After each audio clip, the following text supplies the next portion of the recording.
Viene Noticias 7. Bajo supervisión adulta.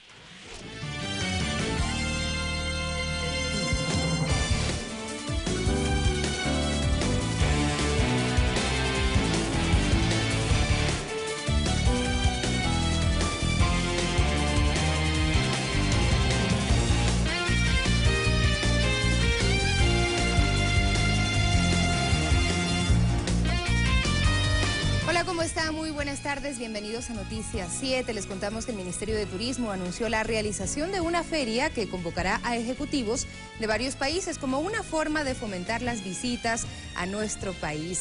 Vamos a saludar con la ciudad de Guayaquil. Allá está también nuestro compañero Gustavo Espinosa. Muy buenas tardes. Gracias, Sofía. Muy buenas tardes. Y en lo político, el movimiento Alianza País anunció que el 1 de octubre próximo presentará los nombres de sus candidatos para el 2017. Aquí comenzamos con los titulares.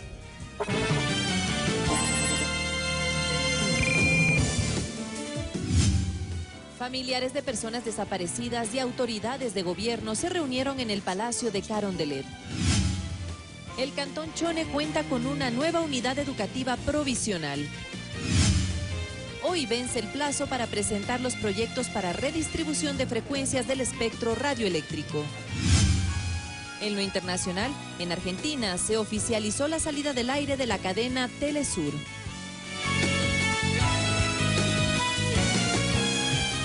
Aquí comenzamos con el desarrollo de estos titulares, Sofía, amigas y amigos. El Cantón Manabita de Chone cuenta con una nueva unidad educativa provisional que se construyó con recursos destinados para la emergencia en las zonas afectadas tras el terremoto del 16 de abril, Sofía. Nuestro compañero César Eduarte sigue estas actividades del vicepresidente de la República, Jorge Glass, en esa localidad y nos preparó el siguiente informe.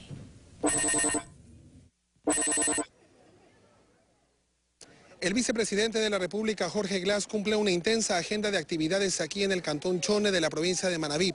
Una de las primeras fue un recorrido por la unidad educativa provisional Magali Mazón de Valle, que fue construida en un lapso no mayor a 42 días y que según el Ministerio de Educación forma parte de las 26 unidades educativas de este tipo que se construyen contrarreloj previo al inicio de clases el próximo 4 de julio. Según esta entidad, según esta cartera de Estado, aproximadamente existen 500 centros educativos fiscales afectados tras el terremoto en Manabí y Esmeraldas. Aquí el informe.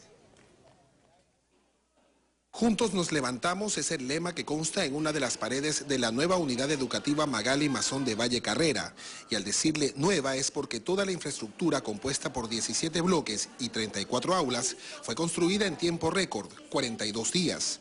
El edificio donde inicialmente funcionaba esta institución educativa quedó afectado en un 90% tras el terremoto del 16 de abril. Una excelente aula que ha mandado el gobierno para que nuestros hijos sigan adelante, porque con esto que pasó el terremoto, perdieron clase, cuántos meses y ya, pues y ahora ya hoy día, el lunes va a ser la inauguración. Y ya vemos muchos compañeros que estamos felices, no solamente yo, sino que todos, y todos nuestros padres están felices. ¿Pueden empezar clases tranquilamente ya el lunes? Sí, tranquilamente. En esta nueva unidad educativa provisional del Cantón Chone se educarán 1.140 estudiantes por cada jornada. Cuenta con sala de computación, laboratorio de química, nuevo mobiliario y espacios de recreación, además de áreas administrativas.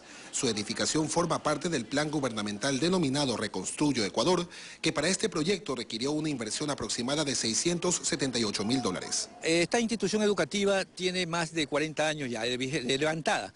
Entonces, con el sismo del 16 de abril, gestión de riesgo nos ubica en grado 3 de afectación.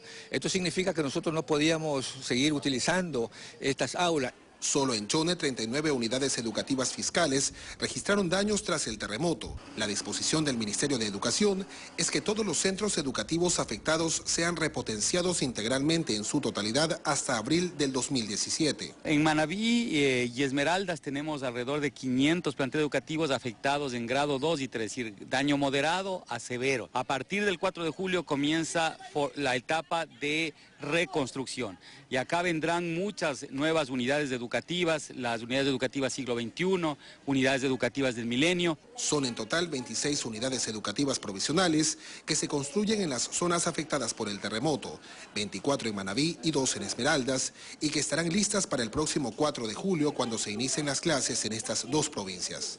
Con imágenes de Mario Crespo, en Chone, provincia de Manabí, César Eduarte, Ecuador TV.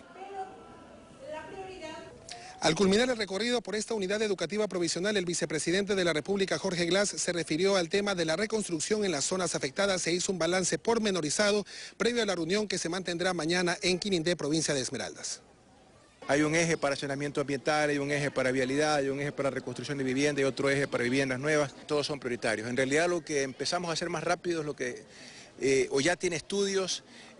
Por ejemplo, hay menor nivel de avance en este tipo de escuelas donde no había terrenos, donde hubo que rellenar gran parte del terreno, sencillamente no había terreno, no había servicios básicos, nos representa enormes dificultades. Todo es urgente, todo es importante. Después de un terremoto tenemos que tener urgencia en cada eje de trabajo. En horas de la tarde, el segundo mandatario tiene previsto participar en la entrega de bonos de reactivación económica para los clientes de Ban Ecuador y posteriormente hacer un recorrido por un sector donde se edifican viviendas de interés social para los afectados del terremoto aquí en Chone. Hasta aquí el informe. Gracias a César por ese reporte. Y seguimos con temas educativos porque en la región 7 al sur de la costa ecuatoriana, más de 3.000 estudiantes iniciaron el periodo escolar del bachillerato extraordinario, un programa dirigido para quienes por algún motivo dejaron sus estudios regulares. En Machala, capital orense, son más de 1.300 los estudiantes que retornan a las aulas. Después de 5 años de haber dejado sus estudios por la razón de querer sobresalir económicamente, Licede Espinosa vuelve a las aulas. La oportunidad que el gobierno da con el programa de bachillerato extraordinario fue lo que ella esperaba. Muy bueno esta oportunidad que nos da el gobierno, sobre todo porque es algo de superación para nosotros mismos, un buen futuro. Solo en el distrito Machala son 1.378 estudiantes que inician un segundo ciclo de bachillerato extraordinario. Las razones por las que no culminaron de forma regular quedan atrás. Ahora tienen motivos poderosos que los hacen retomar. Porque yo soy madre y tengo mis 2 niños y también viéndome como uno estudia, también ellos pueden ver también como que uno sigue, ellos también como que uno les da ánimo. Quiero superarme, quiero hacer algo diferente y quiero servirle a la patria de una manera mucho mejor. Jocelyn Medina, coordinadora del Distrito Machala Educación, nos cuenta que aquí existen 5 recintos educativos con esta modalidad, a los cuales pudieron acceder personas que cumplieron con los siguientes requisitos. Entre 15 y 24, lo que se refiere a lo que es la básica flexible, y hasta 29 años lo que es el bachillerato intensivo.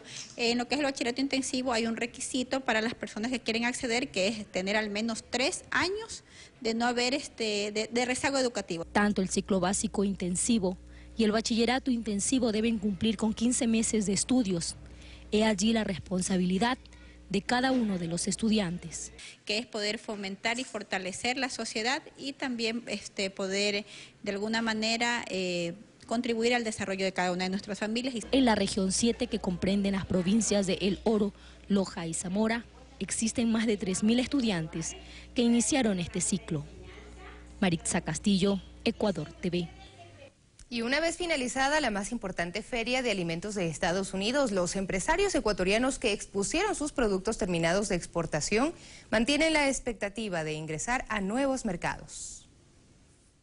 Citas de negocios con potenciales socios comerciales se desarrollaron en la 7ª edición de Summer Fancy Food en Nueva York, el evento de comidas y bebidas gourmet en Estados Unidos que reunió a 2.500 expositores, 17 de ellos ecuatorianos. Hemos empezado a mandar una cantidad de productos a Estados Unidos y a partir de la próxima semana estaremos enviando también producto a Canadá. Ha sido muy importante el apoyo que hemos recibido de ProEcuador, debido a que es muy difícil que una empresa por sí sola pueda entrar a mercados. El Instituto de Promoción de Exportaciones e Inversiones, ProEcuador, a través de su oficina comercial, coordinó la participación con novedosos productos a base de chía orgánica, quinoa, chocolate, entre otros. Así que les recomendamos que si tú eres un productor, pues te unas a ProEcuador y vengas en algún momento a estas ferias.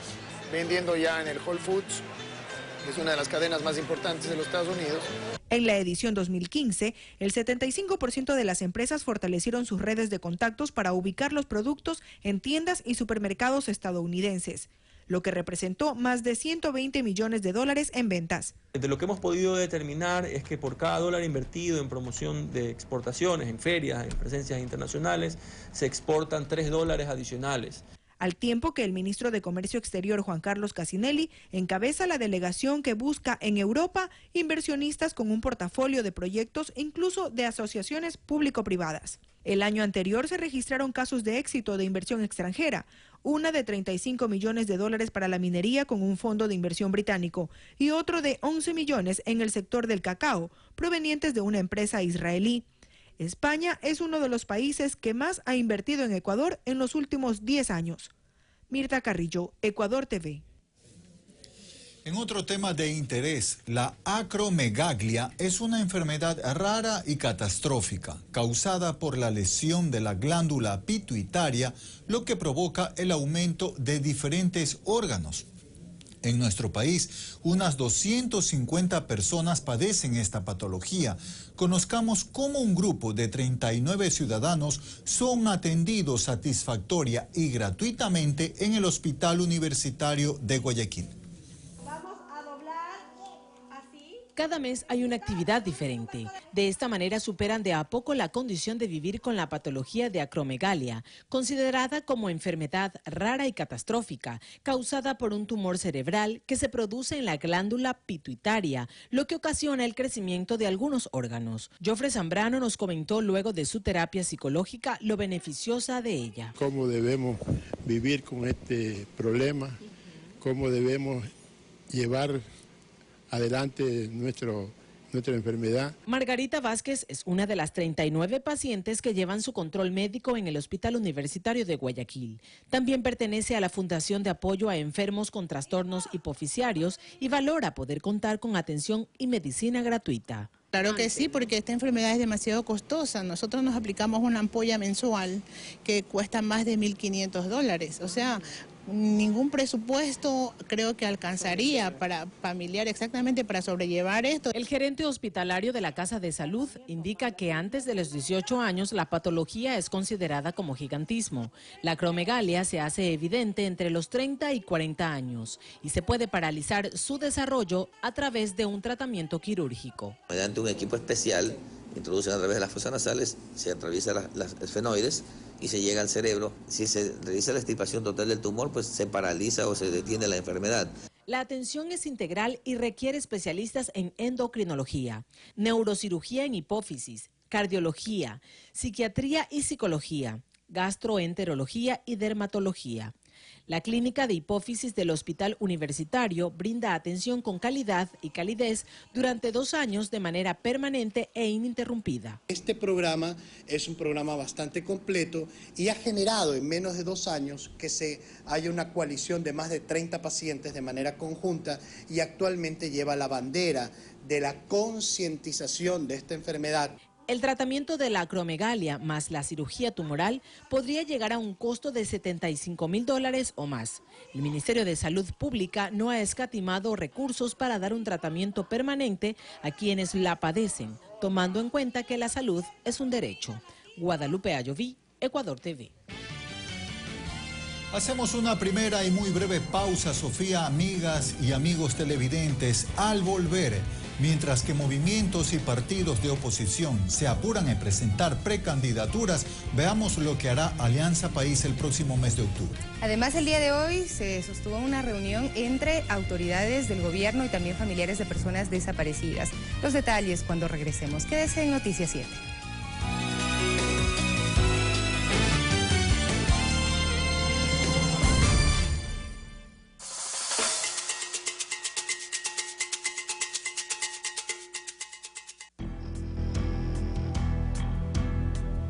Cada minuto, 24 personas en el mundo son obligadas a dejar sus casas. El drama de los refugiados es calificado por Naciones Unidas como la crisis más grave después de la Segunda Guerra Mundial. En Mundo al Revés, Abraham Verduga indaga en las causas que originan este fenómeno, sus consecuencias y la reacción de la comunidad internacional. Hoy, 22:30.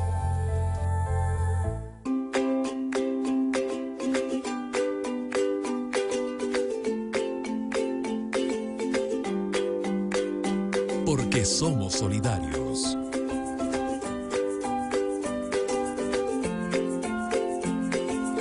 Porque somos hermanos.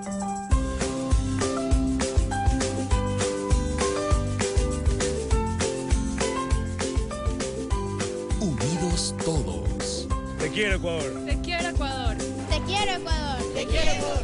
Te quiero. Porque somos un Ecuador solidario. Ecuador TV. Somos solidaridad.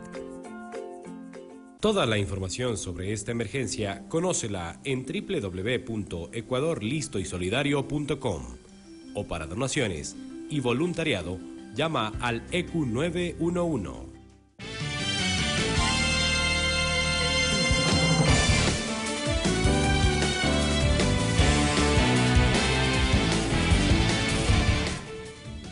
Retomamos la información, Sofía, amigas y amigos. Gracias por mantenerse con Noticias 7. Hoy jueves se desarrolló la 5ª reunión de trabajo entre autoridades de gobierno y familiares de personas desaparecidas. Por más de 4 horas se comprometió la gestión estatal para que los casos sean resueltos. Durante toda la mañana, el presidente Rafael Correa formó parte del 5º taller de trabajo con 66 familiares de personas desaparecidas. En el salón de banquetes del Palacio de Gobierno se hizo seguimiento a los acuerdos y objetivos trazados en las 4 reuniones anteriores, en lo que se refiere al establecimiento de un número mayor de agentes especializados en desapariciones, fortalecer la campaña de difusión en medios sobre los casos no resueltos y apoyo socioeconómico para los familiares de las víctimas. Según datos del Ministerio del Interior, de un total de 97 casos registrados desde 1994 hasta el 2014, 66 aún están en investigación, 26 personas han sido localizadas sin vida y 5 han sido ubicadas vivas. Antes ni siquiera tenemos estadística de la persona desaparecida. Entonces eso se empieza a construir, se ponen las denuncias, etcétera, y ese proceso se da en los años 2011, recuerden que fue el año de la reforma judicial, ¿no? El 2012, donde se consolida esa reforma, y por eso la mayor cantidad de casos, que además no es que son responsables del Estado, son desapariciones, bueno, todo es responsable del Estado, no debemos garantizar los derechos, pero incluso ha habido casos de desapariciones voluntarias. La reunión de este jueves duró más de 4 horas. Al finalizar se anunciaron los principales resultados de la misma. Primero, que el Servicio Exterior ecuatoriano se involucre más al momento de que sea necesario acudir a la asistencia penal internacional. Vamos dando un seguimiento a cada uno de los casos, vamos acopiando más información. En este marco se insistió en que la normativa actual no da paso a que un caso de desaparición se archive si no hay resultado en las investigaciones. Mientras no aparezca la persona que se ha denunciado como desaparecida o mientras no se establezca las causas, las condiciones en las cuales esa persona desapareció, simplemente tiene que permanecer abierta la investigación. Familiares de personas desaparecidas agradecieron la gestión gubernamental. Mantienen la esperanza de volver a tener contacto con sus seres queridos. Siempre me han estado apoyando en la investigación sobre el trabajo, sí me he estado apoyando y yo le doy gracias a Dios y gracias señor presidente. Esperamos seguir adelante con la búsqueda de nuestros familiares. Una nueva reunión se realizará dentro de 6 meses. Javier Ceballos, Ecuador TV. Como anunciamos antes de la pausa, la Convención Nacional de Alianza País se realizará el 1 de octubre en la ciudad de Quito. Ese día se conocerán los nombres de los candidatos del movimiento para las elecciones del 2017. A ese momento culmen, los militantes de País esperan llegar después de haber superado procesos de democracia interna en las 24 provincias. Y para eso hacer una inscripción de precandidatos y que pues el que tenga mayor apoyo dentro de esa consulta será en una lista de precandidatos que luego se analizarán a través de las directivas provinciales. Para Virgilio Hernández, uno de los legisladores que no podrá optar por la reelección, es vital el abrir paso a alianzas con organizaciones afines y retomar la iniciativa del Frente Unidos. Que hay que fortalecer el Frente Unidos Unidos, de tal manera que tengamos propuestas de unidad para que puedan representar al movimiento país y a esta gran tendencia. Aunque esa posibilidad dependerá de la lógica y la dinámica política de cada provincia, según Marcela Guiñaga. En algunas iremos acompañados, en otros podemos correr solos. En Loja mantienen una alianza con el movimiento ARE. Desde ahí dicen que para obtener un bloque sólido de legisladores hay que partir de lo local. Y sobre todo para tener una mayoría legislativa, la estrategia no pasará desde lo nacional hasta lo local, sino viceversa. Sobre quién debería ser el presidenciable. Para Guiñaga, la puja está entre Lenín Moreno y Jorge Glass. Pero dejen claro cuál es a su criterio el factor que inclinará la balanza. Es importante la especialidad en temas macroeconómicos, recordemos el momento económico que vive el país. La presidenta de la Asamblea, Gabriela Rivadeneira, desmintió que desde su equipo de trabajo se haya generado una campaña para promocionar su nombre como aspirante a Carondelet. Dice que eso es parte de una estrategia de sus detractores. Las imágenes no han sido solicitadas de manera oficial y se han ocupado y utilizado de manera no apropiada. En el socialcristianismo mantienen las esperanzas de que la unidad se sostenga, aunque ellos no desistirán de la candidatura de Viteri. Este es un primer capítulo de una larga novela. En País creen que la unidad es viable, pero generando acuerdos mínimos en pro de la gobernabilidad del país. No queremos unidades de membrete o unidades en papeleta. Alexis Moncayo, Ecuador TV. Y de su parte, varios precandidatos presidenciales agrupados en un colectivo político critican las candidaturas de los partidos de la derecha. Lo hicieron en medio de una reunión mantenida en la ciudad de Cuenca, en la que dieron a conocer su propuesta electoral. Son los precandidatos presidenciales del colectivo denominado Acuerdo Nacional por el Cambio, que agrupa a varias organizaciones políticas. Fueron recibidos en Cuenca por unos 60 simpatizantes y dicen tener una propuesta de gobierno en caso de llegar a la presidencia. Necesitamos, en la línea del Acuerdo Nacional por el Cambio, garantizar la división de funciones. Necesitamos la reactivación productiva que genere empleo. Para las elecciones de febrero de 2017 presentarán una sola candidatura a través de las elecciones primarias. ¿Paco Moncayo también es precandidato? No, yo no soy precandidato. Paco Moncayo no será candidato, pero afirma, eso sí, que intentará obtener mayoría parlamentaria. Por supuesto, también, si usted tiene una buena campaña electoral para la presidencia, va a tener un buen número de asambleístas. Critican a los partidos de derecha por la forma de elegir a sus candidatos presidenciales. Mientras en otros partidos decide una sola persona quién va a ser el candidato a la presidencia. Decide el gerente propietario del CREO o el gerente propietario de los socialcristianos. Acá van a decidir las bases comunitarias. Lo que haga Cintia Viteri, lo que haga el alcalde de Guayaquil, lo que haga la derecha, el problema de ellos. Y en el caso de Paul Carrasco, que él ya eligió con quién estar, dicen. Él había optado por lo que denominaron la unidad, allá con el alcalde de Guayaquil. Argumento que contradice a Enrique Ayala Mora, pues el diálogo sigue abierto, afirma. Incluso he visto en un Twitter que el prefecto provincial Carrasco dice que quiere conversar con nosotros. Nosotros siempre estamos abiertos a conversar. César Tacuri Vintimilla, Ecuador TV. Frente a las expectativas de la ciudadanía sobre la conducta de la clase política del país, un analista asegura que esta construcción debe darse desde este mismo sector, pero bajo un estricto control ciudadano. ¿Qué es lo que espera la ciudadanía de una persona que ejerce o busca ejercer un cargo público? Bueno, el buen político tendría que demostrar honestidad más que todo. Tiene que tener liderazgo, ser muy inteligente, justo y buscar y luchar por la igualdad. Vocación, tener una buena preparación y en sí ética. Y ser honesto. Leal con su patria. Javier Flores, analista político, recalca la importancia de que quienes forman parte del círculo de autoridades y la clase política del país mantengan conductas estrechamente vinculadas a valores. En un escenario ideal, un buen político debería ser una persona preocupada por el bien común. Varios ejemplos invitan a repensar en estos aspectos, pues desde hace varios días circula por redes sociales un audio en el que se escucha al parecer al actual prefecto de la SUAY, Paul Carrasco, reconociendo haber estado a punto de aceptar un cuantioso soborno, aunque finalmente por reclamo de su esposa desistió. Ese tipo de prácticas de corrupción lamentablemente están lejos de haber sido erradicadas en la política ecuatoriana. Y bueno, lo que hace este caso del señor Carrasco es simplemente ilustrar este hecho que no creo que sea tan excepcional ni mucho menos, y que bueno, por lo menos enhorabuena en este caso pues no se tradujo en un acto de corrupción, más allá de que ciertamente habrán otros muchos que ni siquiera conocemos. También este miércoles la asambleísta Lourdes Tibán pidió disculpas a su colega María José Carrión, a quien acusó directamente de haberla mandado a golpear. Política no debería ser acerca de descalificar al otro, sino de proponer ideas y discutirlas con otros. Otro de los casos cuestionados en la opinión pública es el cobro del sueldo de una asambleísta oficialista acusada de presunto cohecho.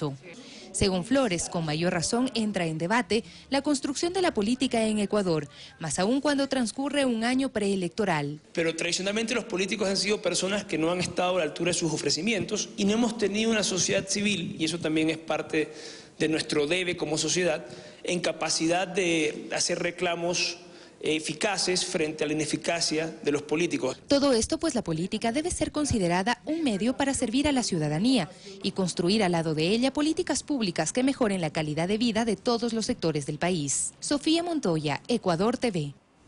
Y una nueva misión liderada por el vicepresidente de la República, Jorge Glass, saldrá la próxima semana en una gira que incluye Corea del Sur y China, con el objetivo de intensificar las negociaciones que permitan cubrir el financiamiento que se requiere para la construcción de la refinería del Pacífico. El gobierno nacional aspira hasta finalizar este año lograr completar las fuentes necesarias de financiamiento para construir la refinería del Pacífico. La próxima semana sale una nueva misión para visitar Corea del Sur y visitar la República Popular de China. El costo aproximado de esta mega obra en sectores estratégicos es de 13.000 millones de dólares. El presidente Rafael Correa informó en un conversatorio con medios de comunicación este martes en Guayaquil que se busca al menos inyectar la inversión inicial para la refinería. Yo estoy seguro que cuando se empieza a construir la refinería vendrán muchas partes como accionistas, pero todos buscan ya tener algo concreto. Esta misión, liderada por el vicepresidente Jorge Glass, tiene por objetivo consolidar las entidades financieras interesadas en la inversión. Hay dos bancos, los más grandes del mundo, quieren ser la cabeza del sindicato de bancos porque es un financiamiento tan grande que va a requerir que varios bancos sean parte de esta estructuración financiera. Construir la refinería representa 13 puntos del PIB nacional, por lo que el Ejecutivo prevé realizar la respectiva solicitud a la Asamblea Nacional. Y para eso se necesita, en estricto apego a la ley, eso lo establece la ley, ya una autorización de la Asamblea para excluir del coeficiente de PIB esta inversión que es en sectores estratégicos. Revisen la historia de desarrollo, ¿qué país ha desarrollado sin petroquímica? Y nosotros todavía no tenemos industria petroquímica. Entonces hay que tener visión. De esta manera el gobierno aspira a dejar sentados los cimientos de esta obra que representa un cambio cualitativo en la matriz productiva y para el desarrollo futuro del país. César García, Ecuador TV. La constitución de la empresa Organ Investment Inc., cuyo principal accionista es Pedro Merizalde, actual gerente de Petroecuador, responde a un emprendimiento profesional, pero nunca operó ni generó ninguna actividad comercial ni patrimonial. Así lo sostuvo Merizalde en una declaración de prensa. Presentó documentos tanto de la institucionalidad de Panamá como de Ecuador, por ejemplo, del Ministerio de Comercio e Industrias y de la Dirección General de Ingresos de Panamá, también de la Superintendencia de Compañías y Seguros de Ecuador.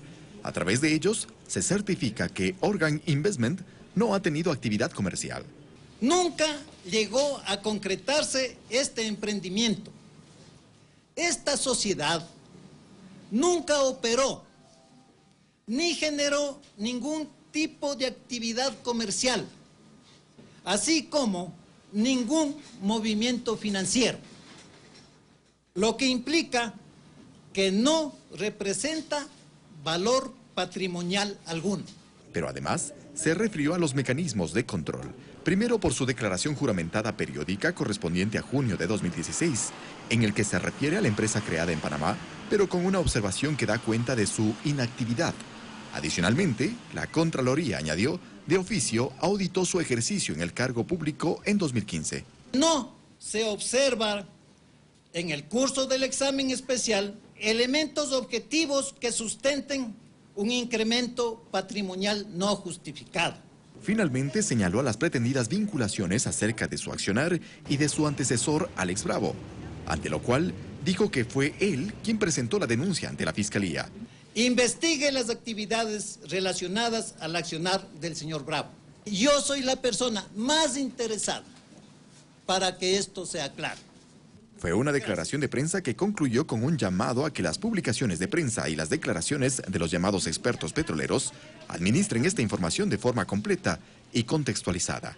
Eduardo Córdoba, Ecuador TV. Y el embajador de Ecuador ante la ONU, Horacio Sevilla, se pronunció sobre la propuesta presentada por el país respecto a los paraísos fiscales y destacó que Ecuador se convierte en pionero de esta lucha a nivel internacional. Ecuador, por primera vez, que introduce el tema de paraísos fiscales en la agenda de Naciones Unidas y por primera vez se condena, en este caso, como estamos hablando del Comité de Descolonización, la utilización de las potencias coloniales de sus territorios colonizados para que sean paraísos fiscales.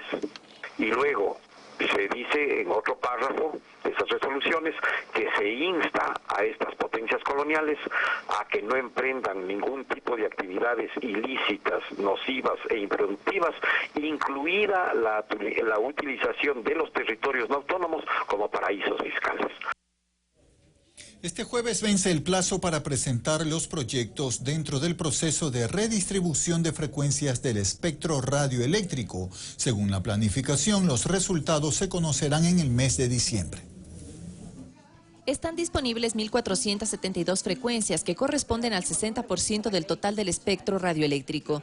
Este es un proceso inédito en el país, según lo explica Paulina Mogrovejo del Consejo de Regulación y Desarrollo de la Información y Comunicación. La ley estipula la democratización de la comunicación a través de la democratización del espectro radioeléctrico. Este es un mandato que viene ya desde el año 2008 con la Constitución de Montecristi, que luego se hace posible en el año 2013 cuando se expide la Ley Orgánica de Comunicación. Las solicitudes se receptaron en las oficinas de la Agencia de Regulación y Control de las Telecomunicaciones, Arcotel. Este organismo se encargará de evaluar los informes de sostenibilidad financiera y el plan de gestión.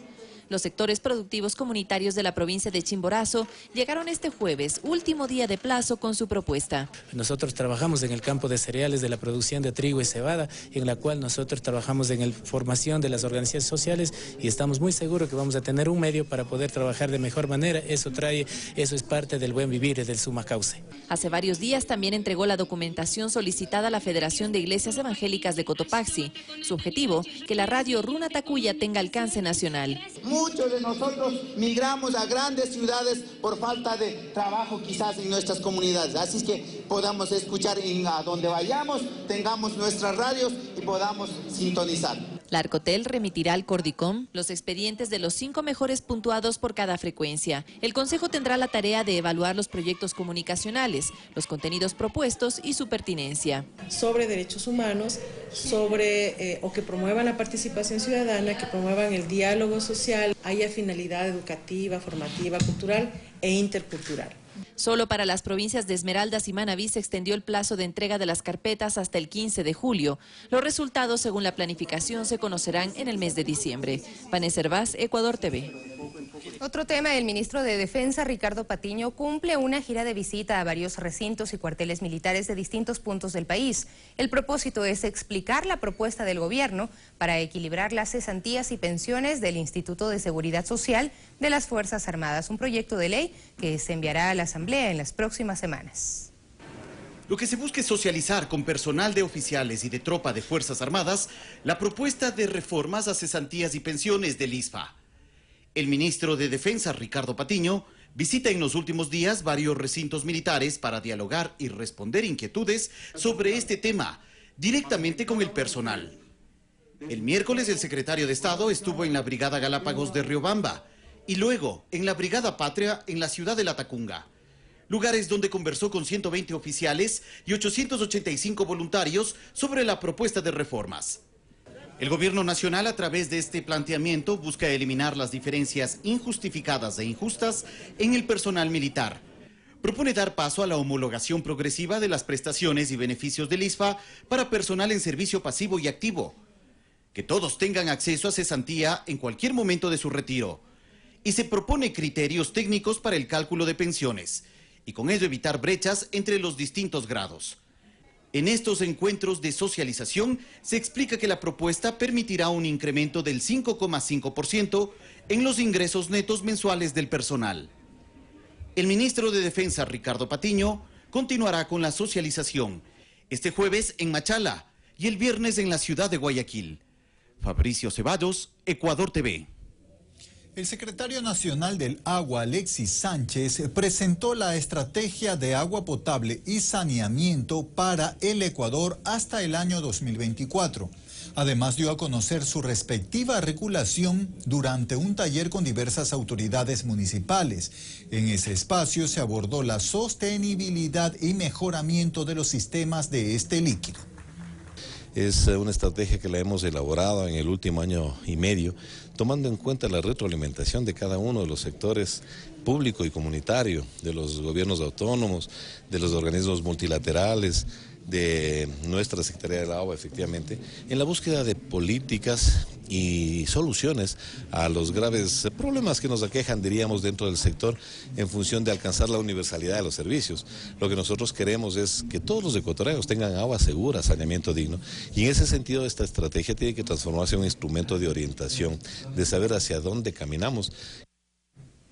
Y este jueves el vocero de la NASA para países andinos, José Granda, participó en la conferencia denominada El Programa Espacial Proyectado para el Regreso del Hombre a la Luna y Marte y su impacto en la sociedad, que se realizó en la Universidad Politécnica Nacional en Quito. En este espacio se presentó el avance de los nuevos vehículos espaciales, así como los planes de desarrollo de la exploración espacial basada en la tecnología que se aprendió en las misiones del transbordador y de la estación espacial.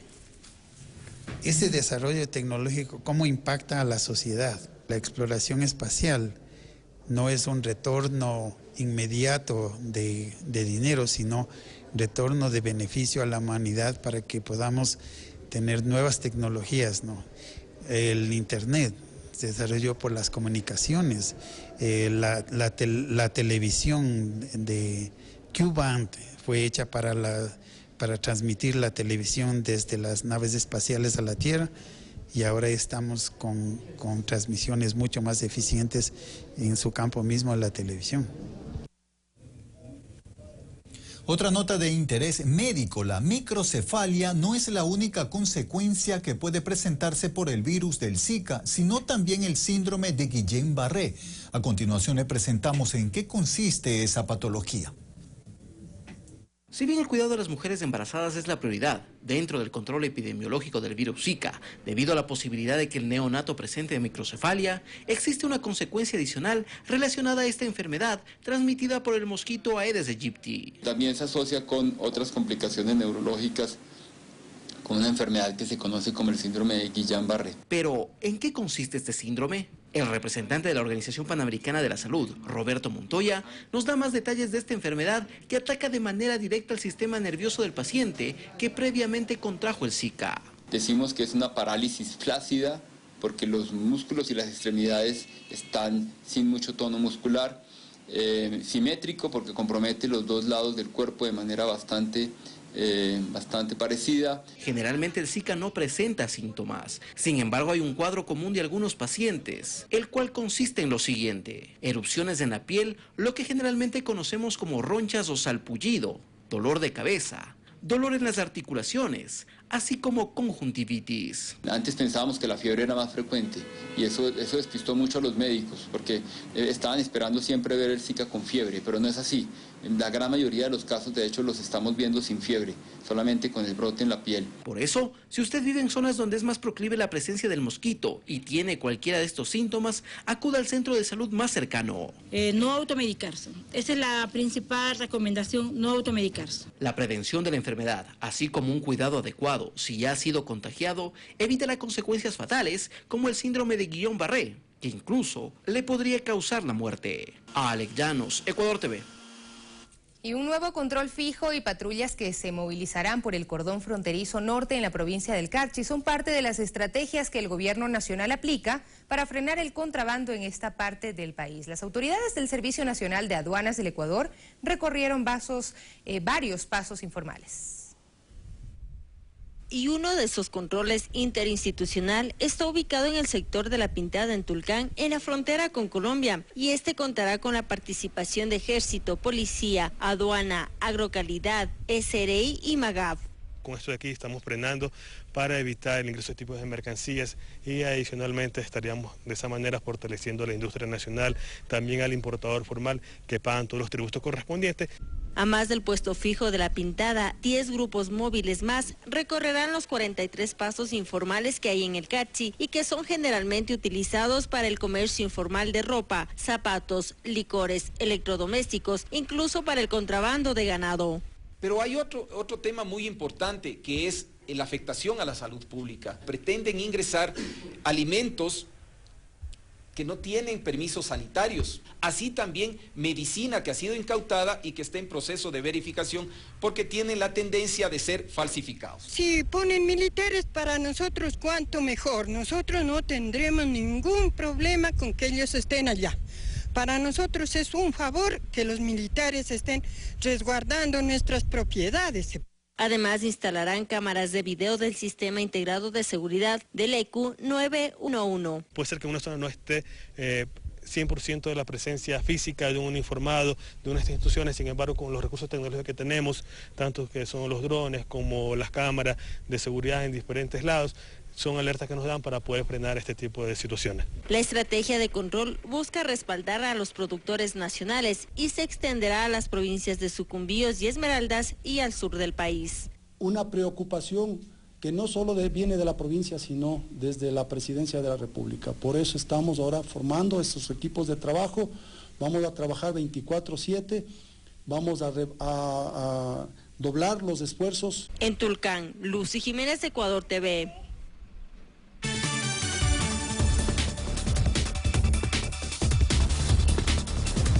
En Madrid, España, se encuentra el ministro de Comercio Exterior ecuatoriano Juan Carlos Cassinelli para mantener encuentros con empresarios de otros países europeos para reunirse con el tejido, ya decíamos, empresarial y exponer las oportunidades de negocio con nuestro país. Ante un centenar de empresarios españoles, el ministro de Comercio Exterior de Ecuador, Juan Carlos Cassinelli, ha expuesto las oportunidades de inversión que ofrece el país. Queremos depender menos del petróleo y más del procesamiento y el valor agregado a nuestra materia prima. La segunda parte es decirles, vengan a invertir al Ecuador. Entonces la pregunta es, ¿y por qué iría a invertir? Porque tengo estos incentivos. Y la tercera parte, ¿y en qué invertiría? Tengo todos estos productos y además lo que a usted se le ocurra que podemos incursionar. El objetivo es impulsar la firma del acuerdo multipartes entre Ecuador y la Unión Europea, promover la apertura de nuevos mercados y fomentar las inversiones extranjeras. Hay también una esperanza para hacer buenos negocios, hay una posibilidad para hacer buenos negocios que de paso nos van a beneficiar a Ecuador y a nuestro pueblo como a ustedes. En el marco de esta gira, el titular de Comercio ecuatoriano ya se ha reunido con altas autoridades y empresarios de otros países europeos que han mostrado su confianza en la economía ecuatoriana. Y bueno, hemos venido a ver cuáles son las evoluciones, cómo evoluciona el país, cuáles son las nuevas oportunidades de negocio en el país y he quedado gratamente sorprendido, ¿no?, por ver realmente cuáles son el crecimiento del PIB, el crecimiento de la inversión y las facilidades de la inversión. Y acabamos de lanzar en Ecuador la nueva Iberia, los nuevos productos, los nuevos aviones, las nuevas cabinas.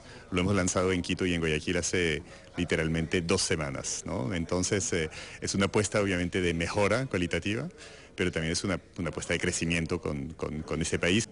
Unos encuentros que continuarán en julio en Asia y en septiembre en Estados Unidos y que serán la antesala de la Cumbre de Inversiones Ecuador 2016 prevista para el 25 y el 26 de octubre y en la que se espera que participe el tejido empresarial mundial. Una información para Ecuador TV. Les contamos también la base aérea de Andrews, a las afueras de Washington, y que es utilizada por el presidente Barack Obama para sus viajes oficiales, fue cerrada ante información de un posible tiroteo. Esto durante un simulacro que se realizaba en las instalaciones. Horas después, autoridades de la base dijeron que un error de identificación dio lugar a un reporte sobre la presencia activa de un pistolero en sus instalaciones. El gobierno argentino oficializó la salida del aire de la cadena Telesur, esto de la señal de la televisión digital abierta. Esta medida fue calificada por analistas como una muestra de censura y carencia de pluralidad, mientras organizaciones sociales y políticas expresan su rechazo y consideran que esta acción atenta contra la libertad de expresión. En las últimas horas, la policía turca detuvo a 13 personas, entre ellas 3 extranjeros, en relación con el atentado suicida del aeropuerto Atatürk de Estambul. En los operativos, los agentes registraron 16 domicilios. Según información de las autoridades, 3 de los atacantes que se inmolaron en el aeropuerto están vinculados con el autodenominado Estado Islámico. 42 observadores de la ONU llegaron a Colombia para verificar el cese al fuego. Además, las autoridades egipcias ofrecen datos preliminares del accidente de Egypt Air. Más en el siguiente resumen. Llegaron a Bogotá, Colombia, 42 observadores de la ONU para verificar el alto al fuego en las zonas en las que se concentran las FARC. Esto tras la firma del proceso de paz con el gobierno días atrás. La mayoría de los integrantes de esa misión son de Guatemala, Paraguay, El Salvador, Argentina, Chile, República Dominicana y México.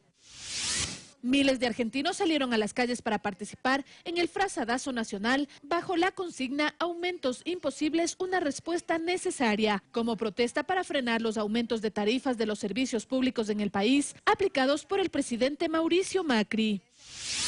En Filipinas fue juramentado el nuevo presidente. En una sencilla ceremonia, Rodrigo Duterte tomó posesión a su cargo después de imponerse ampliamente en las elecciones presidenciales celebradas en mayo. Horas después se reunió con el mandatario saliente, Benigno Aquino. Según los primeros datos extraídos de una de las cajas negras del avión de Egypt Air, que se estrelló en el mar Mediterráneo, confirman la presencia de humo en la cabina del aparato y en el sistema electrónico de la nave. Así lo dio a conocer el ministro de Aviación Civil egipcio. Las investigaciones ya han confirmado que la información es consistente. Un atacante suicida embistió un autobús que transportaba a policías afganos, matando a 30. El hecho tuvo lugar a unos 20 kilómetros al oeste de la capital afgana, Kabul. Según el gobernador del distrito de Pashman, los uniformados regresaban de un centro de formación. El talibán se atribuyó la responsabilidad del ataque. Fernanda de la Bastida, Ecuador TV. Amigas y amigos, agradecemos su cordial compañía. Sofía, muy buenas tardes. Muy buenas tardes, Gustavo. A ustedes también, amigos y amigas, gracias por permitirnos acompañarles. No se olviden las siguientes emisiones a las 19:21 horas. Hasta pronto.